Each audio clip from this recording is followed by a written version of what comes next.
as we discussed earlier, this taxonomy plays an important role in the identification, classification of the any living species on the earth. So it naturally affects on the various type of the systems.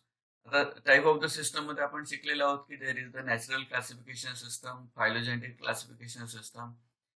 So phylogenetic type of the classification system needs more data for the exact identification classification of the species.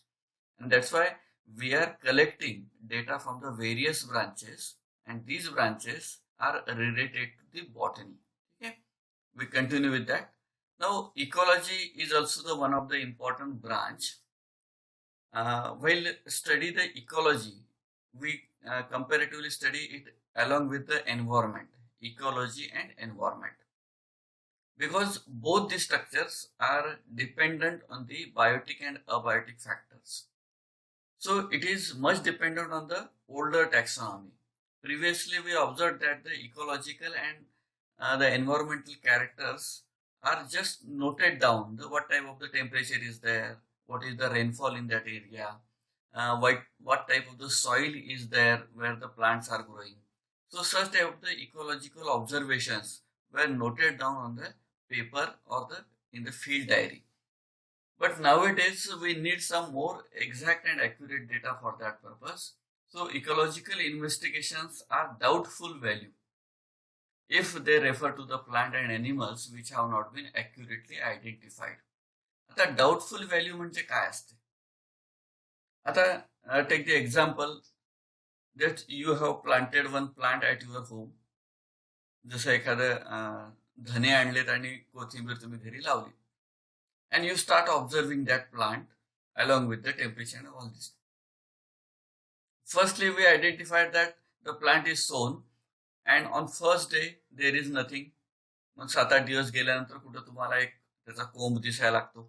So you are taking down the notifications about that, observations about that, and gradually we find that it needs around 3 to 6 month data for completely identification of that species, and along with the seed formation, then seed dormancy and all those things. मग अशा वेळेस when we collect data at any one point, म्हणजे झाड mature झाल्यानंतर तुम्ही त्याचा data घेतला, it is different from the first 25 days or it may be different from the last 25 days. आणि म्हणून continuous data collection is necessary, the first thing. And the second thing is the identification of the species. बरेच वेळा काय होते की आपण फील्डवर जेव्हा जातो तर फील्डवर गेल्यानंतर आपल्याला अनेक वनस्पती दिसतात.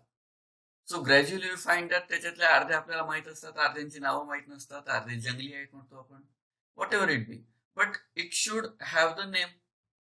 But that name, if we do not able to identify it exactly, the botanical name of that species, what happens later on?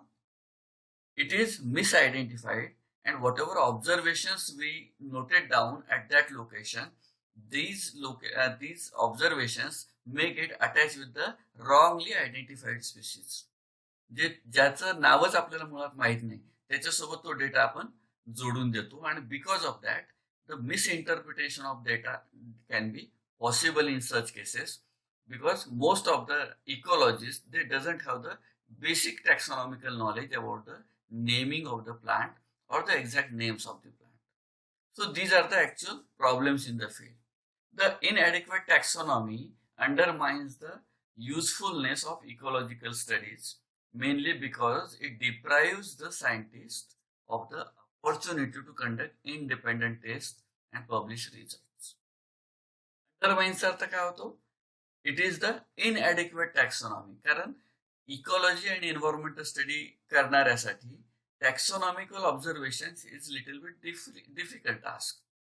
म्हणजे एखाद्या बॉटनी नसलेल्या विद्यार्थ्याला त्याचे बॉटनिकल कॅरेक्टर लिहि म्हटलं हे जेवढं कठीण होतं, तर तसंच याच्यामध्ये सुद्धा एन्व्हायरमेंटचा स्टडी करणाऱ्याला जर तुम्ही त्याचं टॅक्सॉनॉमिकल ऑब्झर्वेशन लिहि म्हटलं तर कठीण होतं, because he doesn't know the terminologies used for the identification purpose.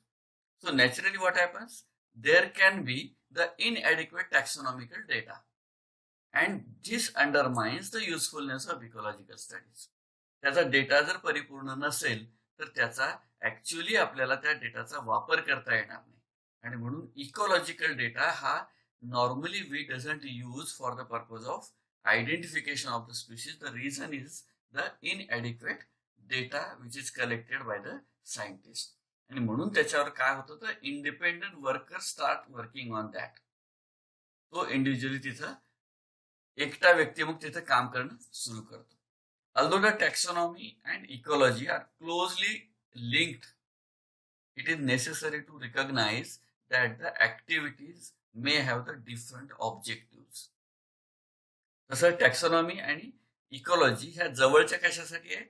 Because it is both the faculties studying with the morphological characters and noting down the morphological changes or the impact of biotic and abiotic factors on the species.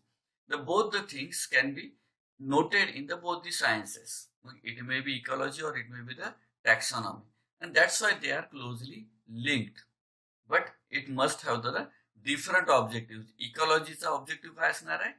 To note down the activities, responses about the biological and abiological factors.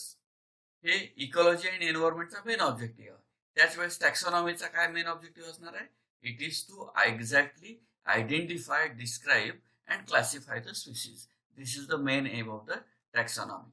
म्हणून दोघांचे AIIMS मात्र इथं different objective, different AIIMS आपल्याला इथं बघायला मिळतात. This taxonomy attaches particularly in the importance of the genetic and evolutionary relationship. Taxonomy कशासोबत हा डेटा जोडणार आहे? It is connecting with the origin and evolution of that particular species. कारण आपल्याला माहिती आहे, सायटॉलॉजीमध्ये आपण बघितलंय, अॅनाटॉमीमध्ये आपण बघितलंय की त्या डेटाच्या आधारावर आपण एखाद्या स्पीशीजला दुसऱ्या स्पीशीज पासून वेगळं करतो. Because that genetical, that anatomical data doesn't matches, जरी तो एक्सटर्नली सिमिलर दिसत असला तरी.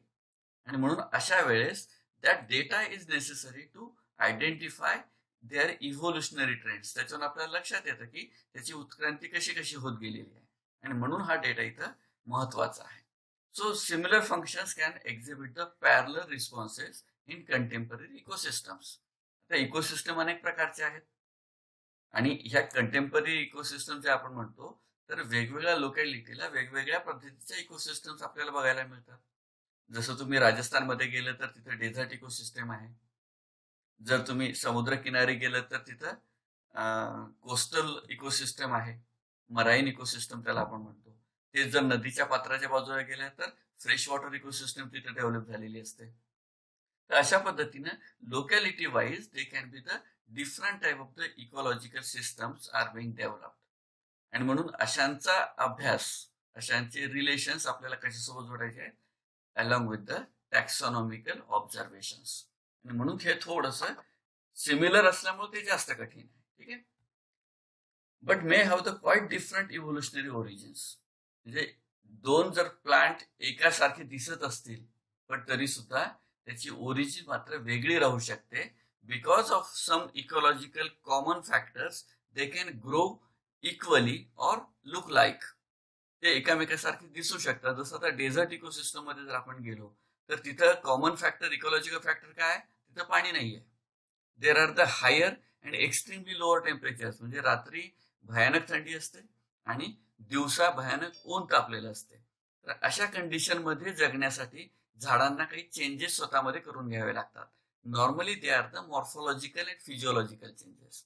आणि मग अशा वेळेस they adapt such type of the conditions and start living with those conditions. मग त्या वातावरणासोबत त्याला ऍडजस्ट करून घेताना they can change their physiological and morphological changes, adapt their changes and they start living there. मग अशा कंडिशन मध्ये जरी ते एक्सटर्नली चेंज झालेले असतील, पाणी कमी आहे म्हणून त्याची उंची खुंटली असेल, but genetically they R remain as it is. म्हणजे आपल्यासारखा महाराष्ट्रातला माणूस जर समुद्र किनारी राहायला गेला तो नॅचरली काय होईल? तिथं दमट हवामान असल्यामुळे तिथे कमी कपडे वापरले जातील. पण हाच माणूस जेव्हा इकडं काश्मीरमध्ये राहायला जातो तर तिथं भरपूर थंडी असल्यामुळं तो काय करेल? जास्तीत जास्त कपडे अंगावर घालण्याचा प्रयत्न करेल. आता दोन्ही सिच्युएशन मध्ये आपण काय करतोय, वी आर एक्सटर्नली मॉडिफाईंग. एक मिनिट. हा नितीन. हा हॅलो. हा हा येत आहे आवाज, बोल. हा येत आहे आवाज, बोला. हा बरं बरं. चालेल चालेल. हो हो, काय हरकत नाही. चालेल चालेल, बघू आपण.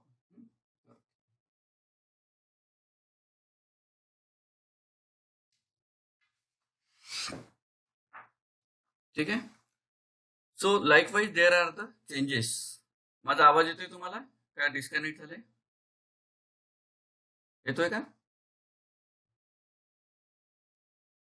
कोणतरी सांगा म्हणजे लक्षात येईल मला. येतोय येस सर आवाज. ओके, ठीक आहे ठीक आहे, चालेल. तर अशा पद्धतीने त्याचे मॉर्फॉलॉजिकल आणि इकॉलॉजिकल ऑब्झर्वेशन आपण तिथं नोंद करत असतो.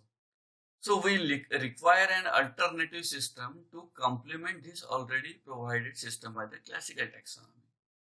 मॉर्फॉलॉजिकल ऑब्झर्वेशन्स जे आपण नोंद करत असतो, because genetically they are different, morphologically they may look alike. तर असे observations we are already noting down. जेव्हा आपण फील्डवर जातो, फील्ड डायरी जेव्हा आपल्या हातामध्ये असते, तर तो एक्सटर्नली दिसतो कसा, it is already noted there.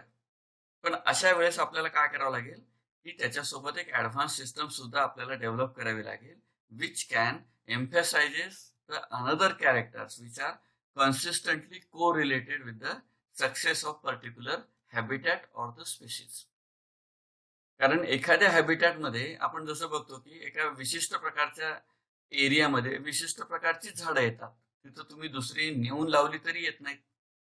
आणि म्हणून this type of the observations हे त्याच्यासाठी आता ऍडिशनली महत्वाचे राहणार आहेत. So that can be additionally noted down there with all these factors. Already various schemes such have been put forward for the functional classifications which have been applied to the organism as a disparate seaweeds, phytoplankton, butterflies, etc. म्हणजे त्यांना आपण वेगवेगळ्या कॅटेगरीमध्ये we already developing them and classifying them, but still the special type of the organisms that to be identified and notified with their ecological characteristic. So that can be the complete data for particular species which are living, and along with that we also have to note there the dependencies. म्हणजे तो कशावर आधारलेला आहे किंवा त्याला काय sufficient amount of nutrition तिथं लागणार आहे, सॉइल टाईप कुठला, हे सगळे ऑब्झर्वेशन सुद्धा आपल्याला त्याच्यामध्ये नोंद करावे लागतील. So this is the ecological type of the variations. आता ecological variations importance as related to the other characters such as chemistry, cytology, anatomy. कारण these observations may change because of the another type of the factors. ठीक आहे. तर अशा पद्धतीने आपल्याला इथं थोडंसं त्याचं डिस्कशन थांबवायचं. असाच थोडासा दुसरा जो भाग आहे, दुसरं प्रेझेंटेशन आपण कंटिन्यू करूया. It is along with the palynology. Palynology आपलं झालं नाही ना. तर पॅलिनॉलॉजी कशाची ब्रांच आहे? This branch deals with the study of pollen grains, आणि म्हणून ही सुद्धा ब्रांच आता याच्यामध्ये फार महत्वाची आहे. Because this palynology has many morphological and anatomical characters. This is the main reproductive structure of the plant. Pollen grains is the main reproductive structure of the plant, and because of that this data, genetically important data or the reproductively active data, that is the important factors for the taxonomical purpose, आणि म्हणून हा data इथं आपल्यासाठी त्याची मदत करणार आहे. So it is the synthetic branch where we are utilizing this palynological data for the purpose of identification of any species. So what we have to study in this particular chapter? We have to study the various type of the pollen characters which can be used for the purpose of identification and description of the plant species. This palynology or the pollen is the basically Greek word. It is known as the palenin. It is originated from the word palenin, which is the Greek origin, and it means that it is the scattered matter. आता scattered होणे म्हणजे काय? पसरणे. म्हणून पसरणारा matter आहे. Pollen grains काय होतात? हवेमध्ये spread होतात. And because of that this scatterness of the pollen grain terms palanin, it is modified into English as a pollen. So ठीक है. So pollen is originated from the palanin, and this palanin means that the scattering or the spreading in the air. The significance of pollen is attributed by many scientists. Particularly the maximum work has been done by the Artman, and then Wagnitz, Strix, Raj, Chanda and Nair. They are from the Indian origin. So they have also worked a lot for the external characteristics of the pollens in different type of the families as well as in the taxas. Then number of nuclei is the main character which can be used for the taxonomical purpose. So what is the number of nuclei? Because every pollen grain has the particular number of nuclei, because it is the gametic origin. Male gamete is the pollen grain, and because of that the nuclei is also the countable. So the number of nuclei is also used for the taxonomical purpose. Then what type of the differences are there? म्हणजे broadly आपल्याला माहित पाहिजे की how we can use this data for the classification purpose. The angiosperm pollen म्हणजे flowering plant जे आहेत is either binucleate or trinucleate according to the precocity of division of the generative nucleus.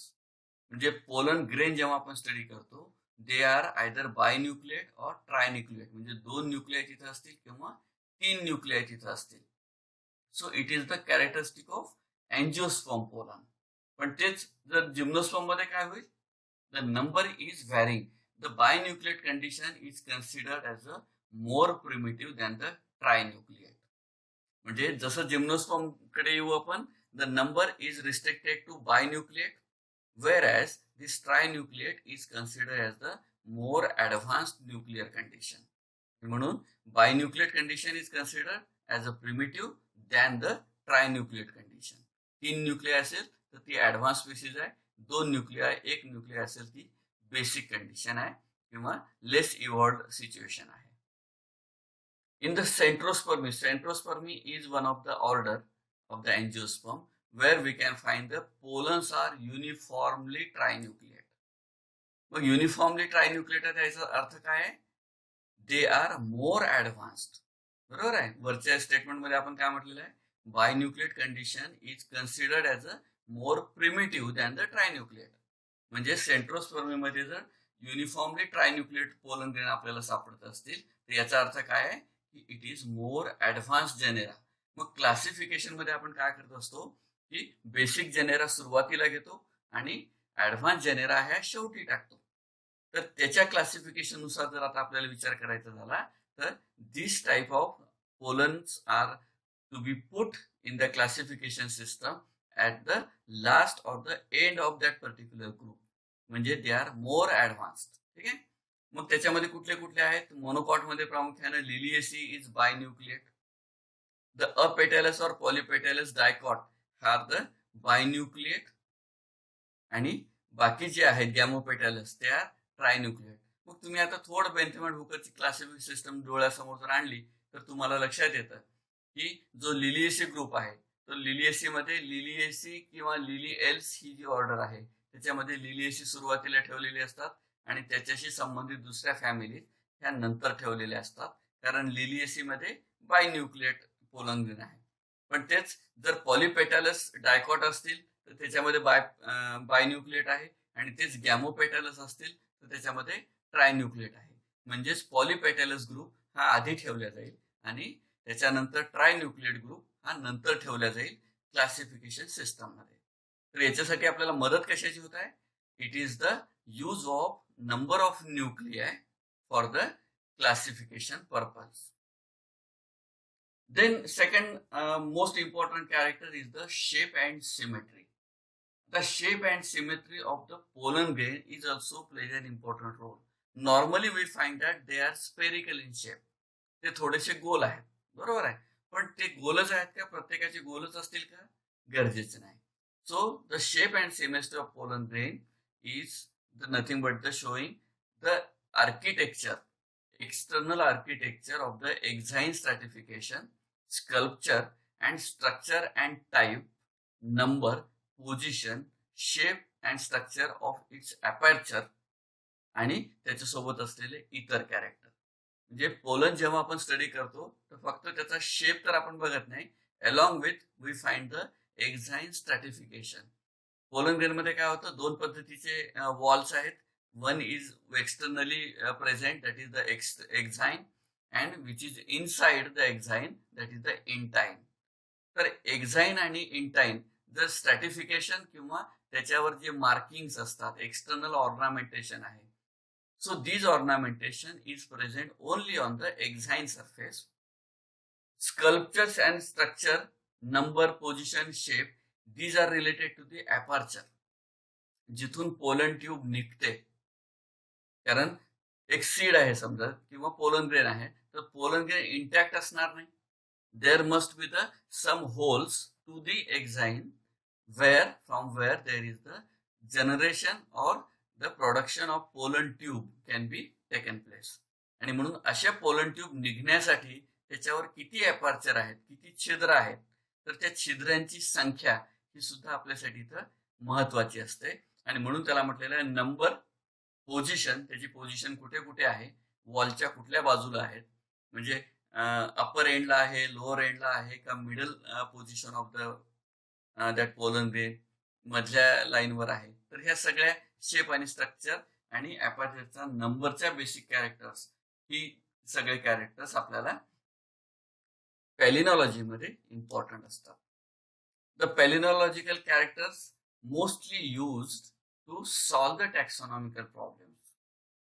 टॅक्सॉनॉमिकल problems कुठे येतात नेमके, जेव्हा दोन जेनेरामध्ये काही ना काही कन्फ्युजन असतं, बरोबर.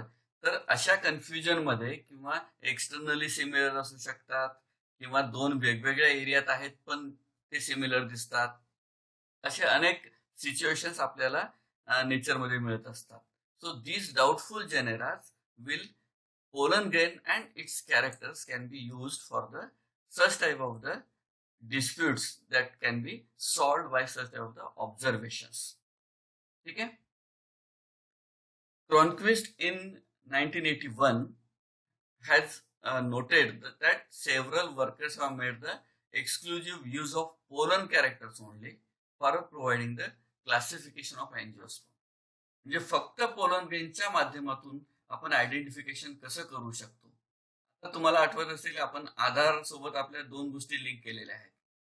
त्यानं तुमच्या बोटांचे ठसे घेतलेत आणि त्याच्या सोबतच तुमच्या कॉर्नियाचा सुद्धा त्यांनी एक फोटोग्राफ घेतलेला आहे, बरोबर आहे. त्याला आपण कॉर्नियल आयडेंटिफिकेशन म्हणतो.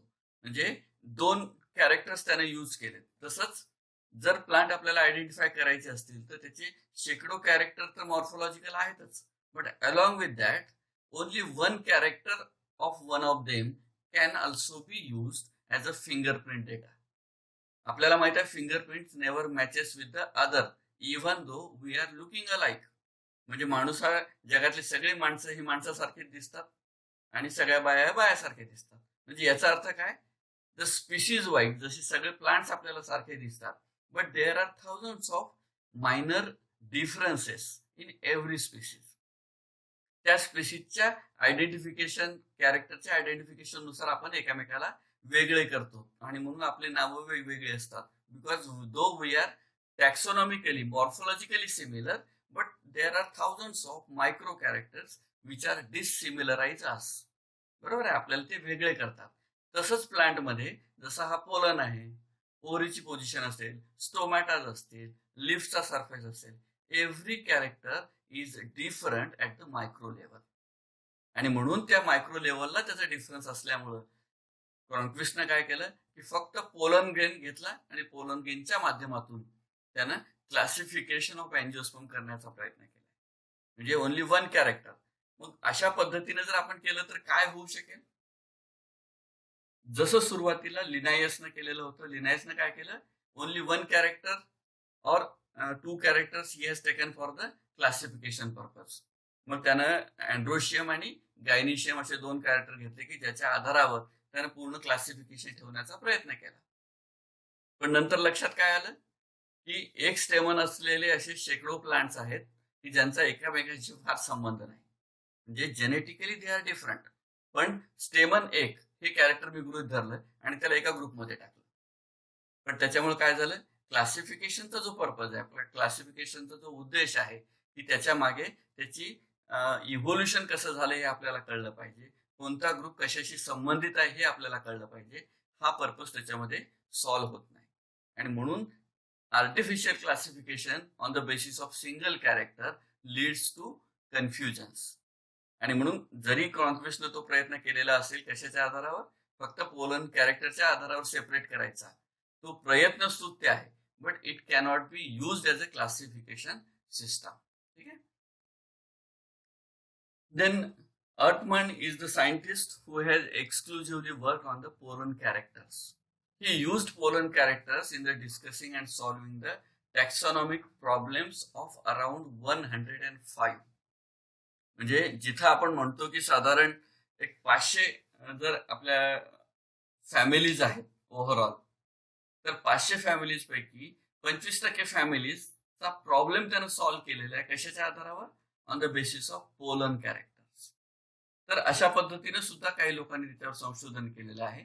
आणि त्याच्यामुळं असे काही प्रॉब्लेम आलेले असतील तर त्या प्रॉब्लेम मध्ये one of the key characters can be used as a pollen.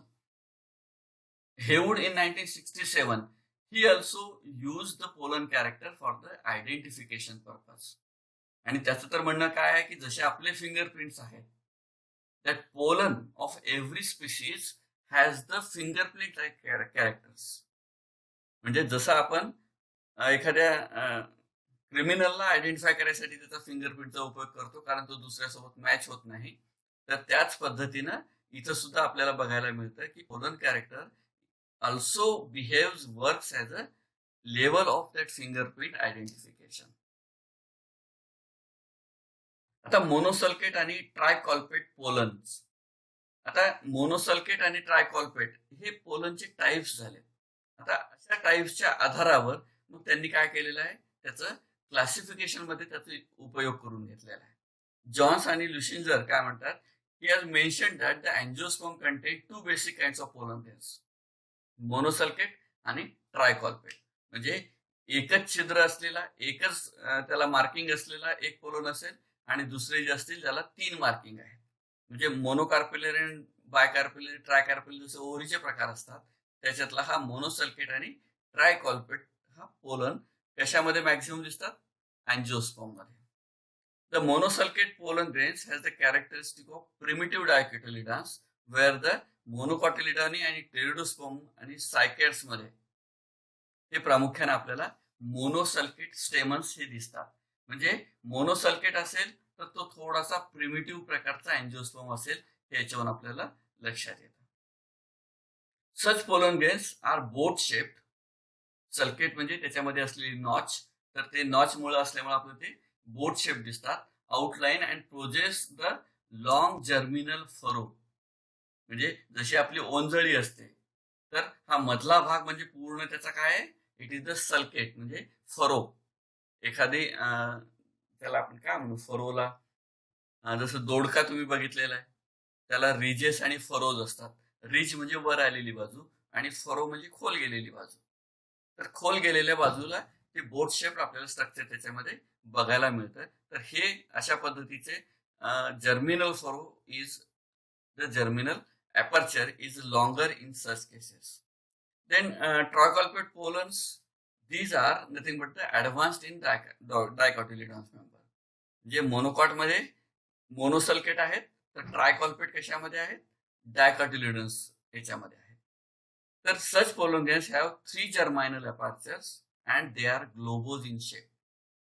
मग आता याच्यामध्ये काय झालेलं आहे, 2 प्रकार आपण वेगळे केलेत, मोनोसल्केट आणि ट्रायकॉल्पेट. तर मोनोसल्केट मध्ये ते सगळे कसे आहेत, बोट शेप्ड आहेत, म्हणजे थोडेसे लांबुळके आहेत. पण तेच जर ट्रायकॉल्पेट जर पोलन असेल तर तो कसा आहे, it is normally found in the dicotyledons and they are having the 3 apertures along with they are having the globose shape, म्हणजे ते गोल आहेत. बरोबर आलं, म्हणजे चेंडू सारखे दिसणारे आहेत. आणि दुसरे जे आहेत ते एक हँडबॉल नावाचा प्रकार असतो बघा, थोडासा लांबुळका नारळाच्या आकाराचा.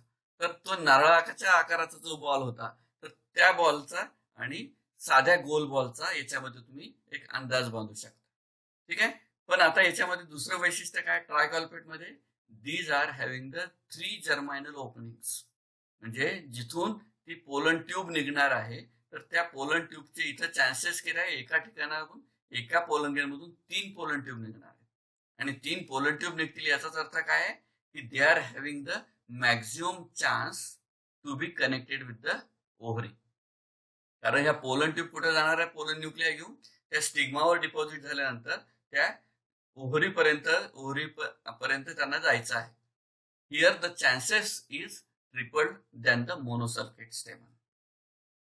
देन स्टिनोपॅलिनस आणि युरोपॅलिनस स्टेमन्स, तर याच्यावर सुद्धा आपण काम केलेलं आहे. स्टिनोपॅलिनस आणि युनिपॅलिनस मध्ये काय, it is the single subtaxon is the type of pollen where the constant characteristic is called the stenopalynous. म्हणजे कॅरेक्टरिस्टिक सिमिलर असतील त्या जेनेरामध्ये, त्या ग्रुपमध्ये, तर त्याला आपण स्टिनोपॅलिनस म्हटलेलं आहे किंवा युनिपॅलिनस म्हटलेलं आहे.